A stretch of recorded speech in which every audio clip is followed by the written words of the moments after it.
अस्सलाम वालेकुम, मेरा नाम यासिर अली है और आज हम मन स्टैक का जो कोर्स है उसमें रिएक्ट पार्ट को लास्ट लेक्चर पे जहाँ पे हमने छोड़ा था वहाँ से कंटिन्यू करेंगे और हमारा जो लास्ट पार्ट था उसमें हमने एपीआई को देखा था कि हम कैसे एपीआई को कंज्यूम कर सकते हैं और बल्कि हमने एक रेस्ट एपीआई को कंज्यूम किया भी था और हम एक छोटे से पॉइंट पे स्टक थे कि हमने यूआरएल बिल्ड करने की कोशिश की थी लेकिन हमने फिर ये महसूस किया कि कंट्री के नेम्स में कुछ स्पेशल कैरेक्टर्स आ रहे हैं जब ये यूआरएल में जाते हैं तो यूआरएल वो स्पेशल कैरेक्टर अलाउ नहीं करती तो वो उनको क्या कर देती है स्किप कर देती है। तो फिर हमने ये देखा था कि हम शायद जो राउटिंग की कंप्लीशन है वो इस पर्टिकुलर पार्ट पे मुकम्मल ना कर सकें।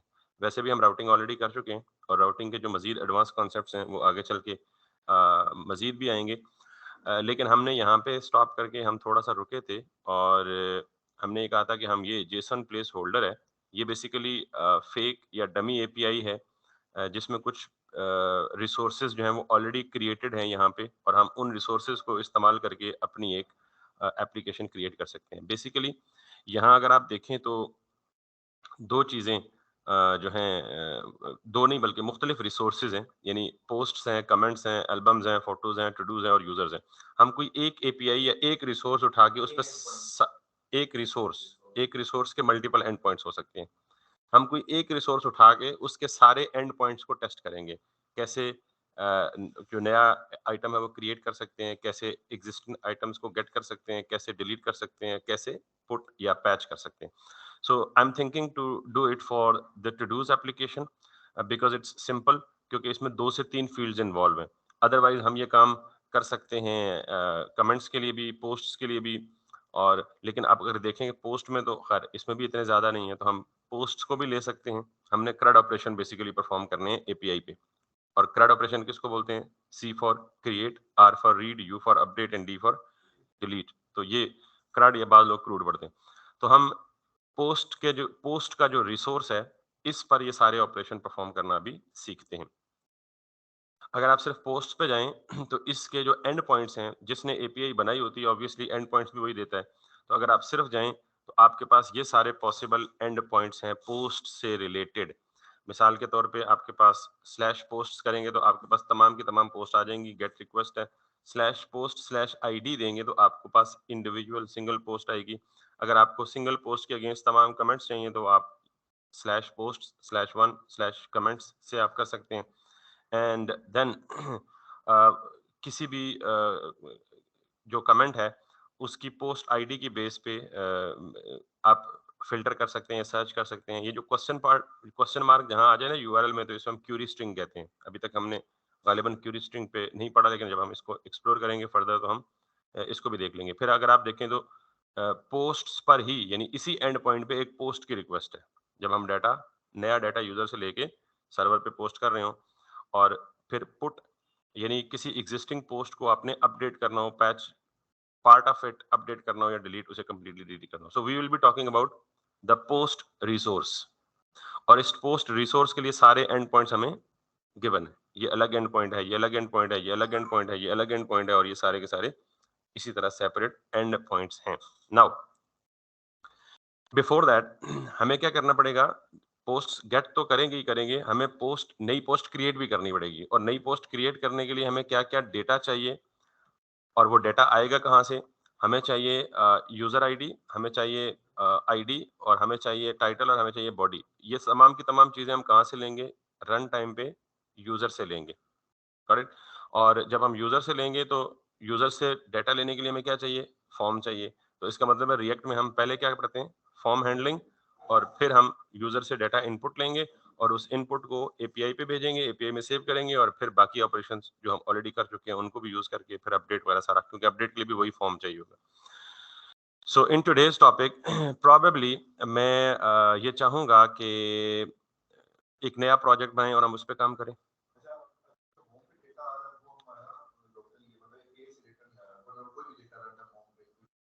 जी, जी। हाँ, वो हमारा लोकल फ़ाइल से उठ के आ रहा है और वो लोकल फ़ाइल हमारी यहाँ पे हमने खुद बना के रखी हुई है डेटा के नाम से समव्हेयर हियर यस दिस वो डेटा सारा यहाँ से आ रहा है। हमने डेटा सोर्स को लोकल फ़ाइल में सेव किया हुआ है, ठीक है? सो मेरे ख़्याल में चूँकि हम कंट्रीज़ की भी इधर ही प्रैक्टिस कर रहे हैं केएफसी की भी इधर ही प्रैक्टिस कर रहे हैं तो that seems a bit odd in fact कि हम सारा कुछ मिक्सअप कर रहे हैं। तो हमें क्या करना चाहिए, यहाँ पे इसको बंद करें और एक सिंपल डेडिकेटेड ब्लॉग की एक छोटी सी सैंपल एप्लीकेशन बनाएं जिसमें हम ये सारी एपीआईज ही को कंज्यूम करें। ठीक, so for that what we need to do is कि हमें यहाँ पे जाके let me create it inside E, और यहाँ पे एक नया प्रोजेक्ट बनाते हैं जिसको हम क्या बोलते हैं, ब्लॉग। और इस ब्लॉग के अंदर इसमें टोटल सिर्फ एक कॉन्सेप्ट, एक या दो कंपोनेंट्स या तीन चार कंपोनेंट्स हम बनाएंगे, फॉर्म बनाएंगे, फॉर्म से डाटा लेके यूजर से पोस्ट करेंगे एपीआई पे, अपनी पड़ेगी। So what I need to do is just to create a simple React app.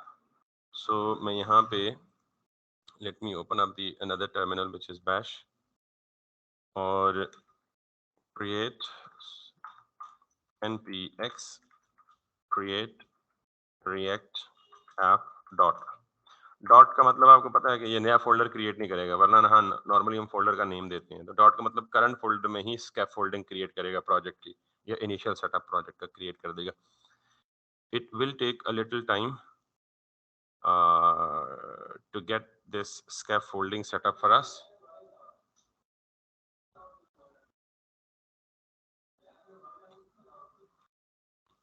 You can actually in the meantime, जब तक ये प्रोजेक्ट की स्कैफोल्डिंग होती, आप खुद भी जाके सी गाइड फॉर यूजेज एग्जांपल्स, अगर आप इसको देखें जो मैंने अभी आपको दिखा भी दिया वैसे ओपन करके, तो यहाँ पे उसने सारी की सारी टेक्नोलॉजीज हैं कि अगर आपने अभी तक ये गेट रिक्वेस्ट तो हम डेमोन्स्ट्रेट कर ही चुके हैं कि आप इस तरह करेंगे तो ये आपको डेटा जो है, अच्छा ये गेट रिक्वेस्ट हमने जो की थी वो फॉर ऑल प्रोडक्ट की थी, तो ये एंड पॉइंट किसको दे, फॉर वन सिंगल पोस्ट, तो इसके रिस्पॉन्स में हमें क्या मिलेगा, एक ऑब्जेक्ट। अगर हम ये /1 नहीं लिखेंगे तो हमें क्या मिलेगा, अरे ऑफ ऑब्जेक्ट्स। ठीक, इसी ये लिस्टिंग ऑल रिसोर्सेज, तो रिसोर्स किसको बोल रहे हैं, मतलब किसी एक पर्टिकुलर टाइप ऑफ रिकॉर्ड्स को, यूजर्स को, पोस्ट्स को, कमेंट्स को रिसोर्स बोलते हैं। ठीक है, तो एक रिसोर्स के लिए हमारे पास मल्टीपल एंड पॉइंट्स होते हैं। मिसाल के तौर पर सिर्फ पोस्ट के रिसोर्स के लिए हमारे पास गेट ऑल पोस्ट्स का एक एंड पॉइंट, सिंगल पोस्ट का एक एंड पॉइंट, डाटा को पोस्ट करने का एक अलग एंड पॉइंट, पुट करने का अलग, यस, सबका अपना नहीं, एक रिसोर्स के कम से कम 4 एंड पॉइंट्स हैं, क्रिएट, रीड, अपडेट, डिलीट। फिर यूजर का रिसोर्स होगा तो उसके अपने कितने एंड पॉइंट्स होंगे, 4 एंड। फिर अगर लेट सपोज कमेंट्स के रिसोर्स होगा तो कमेंट्स के लिए कितने एंड पॉइंट्स चाहिए होंगे, 4, क्योंकि जाहिर है कमेंट भी क्रिएट करेगा, कोई बंदा आके कमेंट करेगा ना, तो कमेंट करने का मतलब अपडेट भी कर सकता है और डिलीट भी कर सकता है। हर रिसोर्स के लिए आई रिपीट 3 से 4 या 4 से 5 एंड पॉइंट्स हमें रिक्वायर्ड होंगे, जो कि इस केस में हमें ऑलरेडी बने बनाए मिल चुके हैं, because we are not using our own API again. फिर ऑल रिसोर्सेज में हमें क्या रिटर्न होगा, अरे ऑफ ऑब्जेक्ट्स। फिर क्रिएट अ न्यू रिसोर्स में यहाँ पे रिक्वेस्ट करने का अंदाज चेंज हो गया। मैंने कहा था कि बाय डिफॉल्ट जब हम फेच यूज करते हैं तो रिक्वेस्ट टाइप कौन सी होती है, built in get, by default get होती है। अगर हमें कोई भी और रिक्वेस्ट करनी हो अदर देन गेट तो हमें खुद से रिक्वेस्ट की टाइप को स्पेसिफाई करना पड़ेगा। यहाँ पे अगर आप देखें तो हम क्या कर रहे हैं, क्रिएटिंग अ रिसोर्स, यानी एक नया ब्लॉग आइटम क्रिएट कर रहे हैं। तो हम what we will be doing is end point और कॉमा, यानी फेच एक फंक्शन है ना, तो इससे पहले इस फंक्शन में एक ही पैरामीटर हम पास करते थे। अब सेकंड पैरामीटर हमने एक ऑब्जेक्ट पास किए, यहाँ से लेके यहाँ तक देखें ये पूरा का पूरा क्या है, एक ऑब्जेक्ट है। निशानी क्या है, ऑब्जेक्ट लिटरल में इनक्लोज्ड है। इस ऑब्जेक्ट में हम की वैल्यू में कुछ सेटिंग्स या कुछ प्रॉपर्टीज देते हैं। सबसे पहले हम बता रहे हैं कि ये जो रिक्वेस्ट भेज रहे हैं हम, इसकी टाइप क्या है, इट्स अ पोस्ट रिक्वेस्ट। इसका मतलब ये है कि we want to post some data to the server. दूसरी बात ये है कि बॉडी क्या है, हर रिक्वेस्ट की बॉडी भी होती है, यानी जितनी भी HTTP रिक्वेस्ट हम भेजते हैं उस रिक्वेस्ट का हेडर भी होता है और उस रिक्वेस्ट की बॉडी भी होती है। इसी तरह सर्वर से जो रिस्पॉन्स आता है तो उस रिस्पॉन्स में भी रिस्पॉन्स हेडर होता है और रिस्पॉन्स बॉडी होती है। रिस्पॉन्स हेडर और रिस्पॉन्स बॉडी में कुछ एडिशनल इंफॉर्मेशन होती है जो हम रिक्वेस्ट के वक्त सर्वर को भेज रहे हो या रिस्पॉन्स के वक्त सर्वर हमें भेज रहा हो। तो जिस तरह हम HTML के डॉक्यूमेंट में देखते हैं तो HTML का डॉक्यूमेंट हेड पे मुश्तमिल होता है और हेड पे ज्यादातर मेटा डेटा होता है, additional information about the document, और बॉडी में एक्चुअल कंटेंट होता है which we want to display. इसी तरह HTTP रिक्वेस्ट के हेडर में एडिशनल मेटा डेटा होता है अबाउट द रिक्वेस्ट, और बॉडी में एक्चुअल डेटा होता है which we want to send to the server और which the server wants to send back to the client. तो जब ये रिक्वेस्ट टाइप सेकंड पैरामीटर में एक पूरा ऑब्जेक्ट लेता है, उस ऑब्जेक्ट में पहले तो वो बताता है कि मेथड कौन सा है। यहाँ पुट, गेट, पोस्ट, पैच और डिलीट ये मुख्तलिफ वर्ब्स हो सकते हैं depending upon which type of request we want to perform to the server. And then body में हम एक ऑब्जेक्ट की फॉर्म में डेटा देते हैं। अच्छा, ये जो जेसन स्ट्रिंगिफाई है ना, हमने ये कहा था कि हमारे पास ऑब्जेक्ट्स की दो शक्लें हैं, एक जेसन और एक प्लेन वनीला जेएस ऑब्जेक्ट। तो ये जो प्लेन जेएस ऑब्जेक्ट है ना, ये सिर्फ जिस पार्ट को मैंने हाईलाइट किया, मुझे आप देख के बताएं कि ये प्लेन जेएस है या ये जेसन है। ये प्लेन जेएस है। तो ये जो जेसन स्ट्रिंगिफाई है ना, it takes the plain object and converts it into the JSON. यानी अगर आपने कोडिंग में जेस जावास्क्रिप्ट ऑब्जेक्ट को जेसन में कन्वर्ट करना हो तो you need to wrap it into the JSON dot stringify built in function. अगर आपको वाइसा वर्सा करना हो, यानी आपके पास जेसन का ऑब्जेक्ट हो और आपको जेएस प्लेन जेएस ऑब्जेक्ट में बदलना हो, तो उसके लिए यही फंक्शन जेसन डॉट स्ट्रिंगिफाई की जगह हो जाएगा JSON dot parse. Got it? So JSON dot stringify means कि it takes the plain JS object, converts it into the JSON. और जेसन डॉट पार्स का मतलब ये है कि it takes the JSON object, converts back into the plain JS. ठीक है? तो ये एपीआई खुद मुझे बता रही है कि इसकी बॉडी में जो आप ऑब्जेक्ट पास करेंगे वो कौन सा ऑब्जेक्ट होना चाहिए? जेसन ऑब्जेक्ट होना चाहिए। ये बता जो रहा हूँ यार, क्यों जो है ना वो आप जेसन, ठीक है। उसके बाद मैंने कहा जी रिक्वेस्ट में दो चीजें होती हैं, हेडर और बॉडी। यानी इस केस में दो से ज्यादा है, मेथड भी है। प्राइमरीली ये दो चीजें होती हैं, हेडर और बॉडी, ठीक है। और हेडर में अब ये एडिशनल मेटा डेटा है। एडिशनल मेटा डेटा का मतलब क्या है कि जो कंटेंट टाइप है, यानी जो डेटा या जो कंटेंट मैं रिक्वेस्ट के अंदर भेज रहा हूं उसकी टाइप क्या है।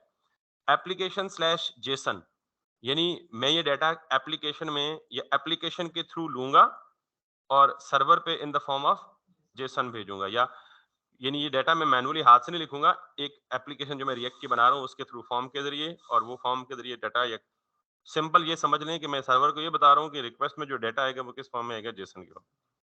ठीक। और साथ में 4 सेट UTF-8। अभी आप देख लें कि जब हमने इन केस ऑफ KFC हम URL में स्पेशल कैरेक्टर भेज रहे थे, तो वो स्पेशल कैरेक्टर एक्सेप्ट, क्योंकि उसमें पहले से डिफाइंड है कि ये कौन सा कैरेक्टर सेट एक्सेप्ट करता है। कैरेक्टर सेट इसका मतलब ये है कि ये ग्रुप ऑफ या कॉम्बिनेशन ऑफ सूटेबल या सपोर्टेबल लेटर्स होते हैं 4 सेट में, ठीक है। जी जी बिल्कुल, वेब में होता है। तो 4 सेफ UTF-8 का मतलब ये है कि ये एक स्टैंडर्ड कैरेक्टर सेट है जिसमें वो सारे के सारे कैरेक्टर्स डिफाइंड हैं जो वेब में सपोर्टेड है। तो ये हेडर में हम क्या बता रहे हैं, मेटा डेटा, कि जो हम डेटा भेज रहे हैं वो जेसन फॉर्मेट में है और उसमें जो कैरेक्टर्स हैं वो क्या है, 4 सेट UTF-8 है। क्लियर? इस चीज को शायद आपको जानने की जरूरत नहीं है, एज इट इज आप लिख दें जब भी आप जेसन का डेटा जो है वो सर्वर पे डालें। अदरवाइज आप सर्च कर लें UTF-8 क्या है और कैरेक्टर सेट क्या है, तो आपको उसका आंसर भी मिल जाएगा। और बाकी काम वही है, डॉट देन जो भी रिस्पॉन्स आएगा। अब इस केस में हम नया डेटा सर्वर पे भेज रहे हैं तो रिस्पॉन्स में हमें डेटा नहीं मिलेगा, लेकिन कुछ ना कुछ इन्फॉर्मेशन जरूर मिलेगी। सर्वर हमें ओके का स्टेटस देगा, एक्नॉलेजमेंट का स्टेटस देगा या एरर देगा। वो कहेगा हाँ मुझे डाटा मिल गया है, नहीं मिला, एरर है, ये है, वो है, कुछ भी है, व्हाट्सएवर इसमें हम डेटा भेज रहे हैं। तो रिस्पॉन्स में हमें कोई ना कोई रिस्पॉन्स मिलेगा, कुछ स्टेटस मिलेगा, कुछ स्टेटस कोड मिलेगा, हमें एक्नॉलेजमेंट मिलेगी, ठीक है। एंड देन हम उसको भी इसी तरह जेसन में कन्वर्ट कर, जो भी रिस्पांस हमें मिला, अभी आप देख लेंगे क्या रिस्पांस मिलता है। जो भी हमें रिस्पांस मिला उसको हमने जेसन में कन्वर्ट किया और उसको एज इट इज ऊपर वाले स्टाइल के साथ कंसोल लॉग कर दिया अपनी इंफॉर्मेशन के लिए, ताकि उसकी बेस पे हम यूजर को मैसेज दिखा सके, either the data has successfully been posted to the server और देयर इज एन एरर और there is a stuck inside या on the way actually we couldn't post the data to the server. So आप इस पूरी की पूरी request की anatomy जान चुकी हैं। ठीक। अगर आप नीचे आए और इन द मीन टाइम ये काम हमने बहाना बनाया था कि जब तक ये हम प्रोजेक्ट क्रिएट होता है हम इसको एक्सप्लेन करेंगे। अदरवाइज मैं थ्योरी के हक में बहुत कम हूँ, बट थ्योरी जरूरी भी है किसी पार्ट पे। अच्छा, जब ये आप ये रिक्वेस्ट सक्सेसफुल होगी तो रिस्पॉन्स आपको क्या मिलेगा? मैंने कहा डेटा तो नहीं मिलेगा, या इस केस में ये कह रहा है डेटा भी मिलेगा। इस केस में मुझे उसने क्या दे दिया, एग्जैक्ट जो डाटा मैंने सर्वर पे भेजा ना, तो रिस्पॉन्स में भी उसने मुझे वही डाटा दे दिया। अगर वही डाटा रिस्पॉन्स में मिल गया तो इसका मतलब क्या है, मेरा डाटा सक्सेसफुली पोस्टेड है। अच्छा, मैं ये प्रिडिक्ट कर रहा था कि ये मुझे रिस्पॉन्स में डेटा नहीं देगा। तो ये मैं इसलिए झूठा हो गया हूँ कि जब हम एपीआई बनाते हैं तो हम खुद डिसाइड करते हैं कि पोस्ट रिक्वेस्ट के रिस्पॉन्स में हमने डाटा देना है यूजर को या सिर्फ स्टेटस देना है। ठीक है? तो ये हमारे इख्तियार में है, जिसने ये एपीआई बनाई है, उसने पोस्ट रिक्वेस्ट की रिस्पॉन्स में हमें क्या दिया? वही डाटा का ऑब्जेक्ट दे दिया कि यार ये जो ऑब्जेक्ट आपने भेजा था ना, ये मुझे मिल गए, ओके, दैट्स इट। अदरवाइज़ अगर मेरी एपीआई होती तो मैं कभी भी ये डाटा वापस ना भेजता, मैं क्या भेजता? ओके का या येस का या यूजर हैज़ बीन क्रिएटेड या पोस्ट हैज़ बीन क्रिएटेड और समथिंग लाइक दैट। ये टोटली मेरे इख्तियार में होता। I wasn't expecting but it has given that simple object. Anyways, resource will not be really updated on the server but it will be faked as if। that's an important, क्योंकि ये API हमारी नहीं है तो ये सिर्फ हमें क्या देगी? सिमुलेशन देगी। अगर हम एक नया रिकॉर्ड क्रिएट करके जाके इसकी लिस्ट देखें तो हमारा क्रिएटेड रिसोर्स वहां में नजर नहीं आएगा। लेकिन अगर हमें रिस्पॉन्स इस तरह का मिल जाए तो हम ये अज्यूम करेंगे कि हमारा रिसोर्स क्या हो गया? क्रिएट हो गया। क्योंकि अगर सारे बंदे पूरी दुनिया से ये करते रहें, रिसोर्स क्रिएट करते हैं तो उनका तो सर्वर ही बैठ जाएगा ना। तो इसलिए ये सिमुलेशन है क्योंकि हम ओवरऑल काम ही क्या कर रहे हैं? फेक पे कर रहे हैं। Anyways, then updating the resource. अब अपडेटिंग द रिसोर्स में भी आप देखें सिर्फ एक चीज चेंज हुई है। पहली तो वैलिड, यानी अपडेट किस पर्टिकुलर, क्योंकि अपडेट सारे ऑब्जेक्ट्स को तो नहीं करना ना आपने, किसी एक पर्टिकुलर पोस्ट को अपडेट करना है तो आपने क्या किया है? यहाँ उसकी आईडी देंगे, 1 है, 2 है, 3 है, 4 है। ठीक? फिर करना क्या चाहते हैं आप? अपडेट करना चाहते हैं और फिर क्या चीज़ अपडेट करना चाहते हैं? वो पूरा ऑब्जेक्ट, अपडेटेड ऑब्जेक्ट यहाँ पास करेंगे। बाकी सारा काम एग्ज़ैक्टली वही है और ये भी आपको रिस्पॉन्स में क्या देगा? ऑब्जेक्ट। और फिर ये कह रहा है कि resource will not really be updated on the server but it will be faked as if. कि आपको ये सिमुलेट करेगा कि अपडेट हो गया, एक्चुअली अपडेट वहाँ पे नहीं होगा। Anyways, then again patching exactly same. Patching का मतलब क्या है? कि हम पूरा ऑब्जेक्ट अपडेट नहीं कर रहे, we are partially updating that object. तो हम इस पूरे ऑब्जेक्ट की सिर्फ एक प्रॉपर्टी, मिसाल के तौर पे सिर्फ टाइटल आपसे गलत हो गया, आपने सिर्फ क्या चेंज करना है? टाइटल। एक पार्शियल अपडेट के लिए आप क्या इस्तेमाल करेंगे? Patch instead of put. ठीक? And you can see over here हमने पूरा ऑब्जेक्ट नहीं दिया, उस ऑब्जेक्ट की एक प्रॉपर्टी दी और आपको ये पूरा ऑब्जेक्ट अपडेट करके रिटर्न करेगा। ठीक? अगेन वो बता रहा है important, resource will not really be updated. And again then deleting a resource is one of the simplest jobs. आपको सिर्फ क्या देना है? जिस रिसोर्स को डिलीट करना है उसकी आईडी देनी है और मेथड क्या देना है? डिलीट। और अगेन ये डिलीट होगा नहीं, लेकिन आपको ये सिमुलेशन ऐसी मिलेगी कि ये डिलीट हो चुका है। And then filtering the resource. These are the very important points and little bit advanced because इसमें क्यूरी स्ट्रिंग इन्वॉल्व है। जहां यूआरएल में क्वेश्चन मार्क आ जाए तो वो क्यूरी स्ट्रिंग हो जाती है। I never I did not explain yet कि व्हाट इज क्यूरी स्ट्रिंग। तो जब हम बेसिक एपीआई के CRUD ऑपरेशन पूरे कर लेंगे then I'll let you know what actually the query string is and why do we use it। Sorry, exactly, dynamic ID get नहीं करता इसका। ये सर्वर में, ये सर्वर को डेटा पास करने के दो तीन तरीकों में से एक तरीका है। यानी we can pass the data to the server in the request body, ऊपर जो एक्सप्लेन कर चुका हूं। एक, we can pass the data to the server using query string which is this. We can pass the data using params, जो हमने parameters पढ़े थे। ये तीन तरीके हैं क्लाइंट से सर्वर को डेटा भेजने के। Query string is one of that way. ठीक? अच्छा, क्वेरी स्ट्रिंग की अगर आप फर्दर ज्यादा आसानी से एग्जांपल समझना चाहते हैं ना, तो मैं आपको ये देता हूँ। मैंने आपको क्या कहा कि यूआरएल में कहीं भी क्वेश्चन मार्क आ जाए, इससे आगे वाला जितना पार्ट होगा वो क्या होगा? क्वेरी स्ट्रिंग होगा। लेट्स सी, मैं अगर लेट्स सपोज ये कहता हूँ जी सुपर टेक, मैंने कोई भी क्यूरी की तो can you see this google.com/search question mark Q equals to super tech and then and तो व्हाट, यहां से आगे जितना पार्ट है वो क्या है? और इस क्यूरी स्ट्रिंग में क्या है? ये तो गूगल है ना। ये क्यूरी स्ट्रिंग में मेरे अपने सिस्टम से बहुत सारा डेटा पिक करके सर्वर पे भेजता है और इसको ये पता लगता है कि ये रिक्वेस्ट, गूगल को पता है कि ये सुपर टेक की रिक्वेस्ट सदर में एक बंदा बैठा हुआ है, इस आईपी पे बैठा हुआ है और उसने ये रिक्वेस्ट की है। ये ऊपर वो आ रहा है और ये रिक्वेस्ट मेरे क्लाइंट एंड से जा रही है, कहाँ पे? सर्वर पे जा रही है थ्रू क्वेरी स्ट्रिंग। तो ये जितने भी वेंडर इन्होंने बड़े जादू किए होते हैं जो हमें समझ नहीं आए होते, लेकिन जब मैं इस रिक्वेस्ट को समझाऊंगा आपको क्यूरी स्ट्रिंग क्या है, then you will come to know कि जी what is the power of query string in the request. ठीक है, बाय द वे। एनीवेज, अगर हमने ऐसी प्रोग्रामिंग की हो तो, जैसे अगर लेट्स सपोज हमने अपने प्रोग्राम में लिखा हो इसकी जियो लोकेशन की वेब एपीआई अगर हमने अपने प्रोग्राम में इम्प्लीमेंट की हो, तो दुनिया में कहीं से भी कोई बंदा हमारी वेबसाइट पे विजिट करेगा, तो पीछे स्क्रिप्ट हमने लिखा होगा, वो स्क्रिप्ट क्या करेगा, उसके लोकेशन के लेट लॉन्ग पिक करके, बाकी हमने जो भी लॉजिक लिखी होगी पिक करके हमारे डेटाबेस में सेव कर दे। उस दिन मैंने एग्जांपल दी थी कुकीज की। जब आप वेबसाइट खोलते हैं तो वो कुकीज पे कहते हैं जी एक्सेप्ट द कुकीज या कैंसल द कुकीज, या अगर या कहते हैं जी सेटिंग्स। सेटिंग्स पे आप जाते हैं तो कुकीज के 3 या 4 चेक बॉक्सेस बने होते हैं। एक पे लिखा होता है ओनली नेसेसरी कुकीज, दूसरे पे लिखा होता है जी एडवर्टाइजमेंट या मार्केटिंग पर्पसेस, तीसरे पे कुछ और लिखा होता है। तो आप अपनी विलिंगनेस से जो आप इजाजत देना चाहें उस वेबसाइट को, वो आपके इंफॉर्मेशन यहाँ से एक्सेस कर सकती है। तो गूगल जो है ये प्रॉपर स्टैंडर्ड्स हैं, और ये ऐसा नहीं है कि हमारी मर्जी के खिलाफ गूगल हमसे ये, गूगल इतनी सारी सर्विसेज हमें फ्री क्यों देता है? तुम्हारे चाचे का पुत्र तो नहीं है, क्योंकि वो उसके बदले में हमसे हमारा सारा डाटा ले रहा होता है, हमसे हमारे इंटरेस्ट ले रहा होता है। उस दिन आपको मैंने सिमेंटिक सर्च की एग्जांपल नहीं दी थी? कल मैंने फेसबुक पे शूज सर्च कर दिए गलती से। आज तक अभी तक मुझे बाटा का ब्रांड, कैटरपिलर का ब्रांड, हश पपीज का ब्रांड, सर्विस का ब्रांड, सारों के एड्स आ रहे हैं।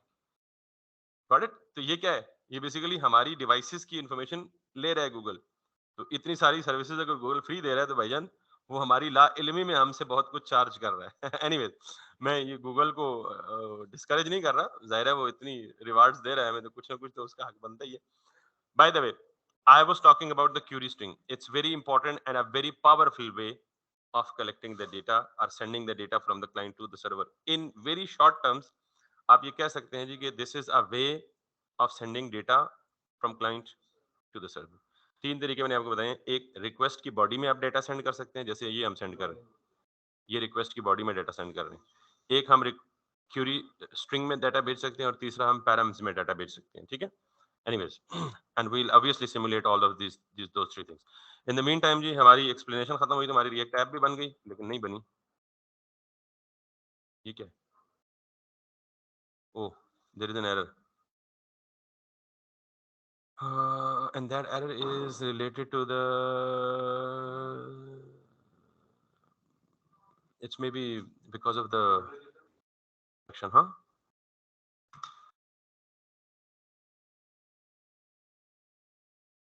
It may be because of the instability of internet connection. Sometimes it happens. Don't worry. So ये क्लियर हो गया आपको? अब हमें वेट करना पड़ेगा। हम आइदर वी हैव टू, और कोई एक्सप्लेनेशन? अच्छा, ये काफी यूजफुल हो गई है। हमने दो केस वो अपने एक्स्ट्रा टाइम को यूज किया, लेकिन ये बातें सारी आपको पता होना जरूरी है। जी बिल्कुल, और ये तीनों काम की चीजें हैं। अगर कोई आपका सेंसिटिव और इम्पोर्टेंट डेटा है which you do not want to expose to the public, you have to send that data into the request body. That's it. If your data is public, मतलब that is not supposed to be hidden. मिसाल के तौर पे अगर आपको search किया हुआ data भेजना है, तो ये कोई प्राइवेट चीज नहीं है। अगर ये क्यूरी स्ट्रिंग में जाए दैट डजंट मैटर, लेकिन अगर आप यूजर में कोई लॉगिन का फॉर्म ओपन करें और वहां पे आप यूजर नेम और पासवर्ड दें और उसको उठा के यूआरएल क्यूरी यूआरएल स्ट्रिंग में भेजें, that is the sensitive part. वो आप वहां पे वो आप रिक्वेस्ट की बॉडी में भेजते हैं। इसी तरह जो पैराम्स है उसमें भी यही है कि कुछ, यानी ये सारी अप्रोचेस हैं कि कौन सा डेटा आपको पब्लिक करना है या कौन सा डेटा आपको प्राइवेटली भेजना है। तो ये इसके लिए 3 डिफरेंट अप्रोचेस हैं। फिर इनमें स्पीड्स का भी फर्क है, एफिशिएंसीज का भी फर्क है। तो ये सारी चीजें हम एक्सप्लेन करेंगे जब हम ये खुद अपनी एपीआई बनाएंगे, क्योंकि अभी मैं अगर इन सारों को एक्सप्लेन कर दूं तो मैं आधी एक्सप्लेनेशन दे पाऊंगा, क्योंकि जब हम वो चीज इंप्लीमेंट ही नहीं कर रहे तो बाकी आधी इन्फॉर्मेशन तो तब पता चलेगी जब हम यहाँ से भेजेंगे और सर्वर पे जाके रिसीव करेंगे। दूसरी लिमिटेशन ये है कि जो आपकी क्वेरी स्ट्रिंग और पैराम्स है ना, उनमें बड़ी लिमिटेड अमाउंट ऑफ इन्फॉर्मेशन आप पास कर सकते हैं। आपको पता है यूआरएल की जो लेंथ है वो मेरे ख्याल में 265 या समथिंग इतने कैरेक्टर्स है। इससे बड़ी यूआरएल में डेटा नहीं भेज सकते, या कुछ केबीज का डेटा आप यूआरएल के थ्रू सेंड कर सकते हैं। जब इससे ज्यादा डेटा बढ़ जाए तो आप किधर भेजेंगे फिर रिक्वेस्ट? बॉडी में भेजेंगे। तो क्यूरी स्ट्रिंग में नॉर्मली हम यही काम करते हैं, पेजिनेशन की इन्फॉर्मेशन क्यूरी स्ट्रिंग में भेजते हैं, सर्च की क्यूरी क्यूरी स्ट्रिंग में भेजते हैं और इस तरह की मुख्तलिफ चीज़ें जो हैं वो हम क्यूरी स्ट्रिंग के ज़रिए करते हैं, जो हमें ज़्यादा क्विक और फास्ट और प्राइवेट भी नहीं होती पब्लिकली अगर कोई देख भी ले तो that doesn't matter at all.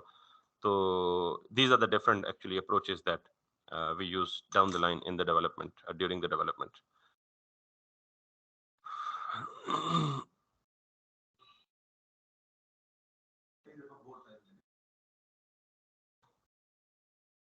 हालांकि एट टाइम्स ये जल्दी भी हो जाता है। ये मेरे ख्याल में डिफेंडर मस्ती कर रहा है जो इसको